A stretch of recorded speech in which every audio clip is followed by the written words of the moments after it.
చూడండి ఫ్రెండ్స్, ఇక ముంజకాయల కోసం సంచులు పట్టుకొని వచ్చారు మిస్టర్ చబ్బి. ఏ వద్దరు అడగు వచ్చినావు.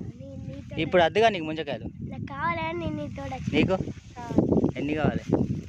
వీళ్ళని చూస్తుంటే మాకు చిన్నప్పటి రోజులు గుర్తుకొచ్చినాయి. ఎందుకంటే మేము కూడా గిట్లనే గౌన్లో లెంబడి చిన్నప్పుడు చెట్ల పొంటి పుట్టల పొంటి తిరిగి పొద్దంతా పడి లెంబడి పడి అన్న ఒక్క ముంజకాయ అని బతిలాడేటోళ్ళం. ఇక వాళ్ళు మా పైన కనికరంతో ముంజకాయలు వేస్తే వేసేటోళ్ళు, లేకపోతే లేదు. వేస్తే సంబరపడి సంకలు గుద్దుకొని ముంజకాయలు భుజాల ఎత్తుకొని ఇక ఇంటికి వచ్చి కమ్మగా తినేటోళ్ళం, లేకపోతే సప్పడేక మూతి ముడుచుకొని వచ్చేటోళ్ళం. కానీ కాలక్రమేణా ఇప్పుడైతే అన్ని కులవృత్తులు కనుమరుగైపోతున్నాయి. ఆనాటి రోజులే మంచిగుండేటి. పల్లెటూరులో పుట్టిన మేము ఆనాడైతే మంచిగా అన్ని అనుభవించినాం. ఈ రోజైతే అనుకోకుండా తాళాలకు ఓడితోటి మాకైతే ముంజకాయలు దొరికినాయి. మంచిగా ముంజకాయ గులలు పట్టుకొని ఇంటికి వచ్చి మా పిల్లలం మేము అందరం అయితే ఎంజాయ్ చేసుకుంటా తిన్నాం. చూడుర్రి మా వాళ్ళు అయితే ఎంత ఎంజాయ్ చేస్తారో పిల్లలు. ఈ వీడియో లైక్ చేయండి, షేర్ చేయండి, కామెంట్ చేయండి, అట్లనే సబ్స్క్రైబ్ చేసుకోరు.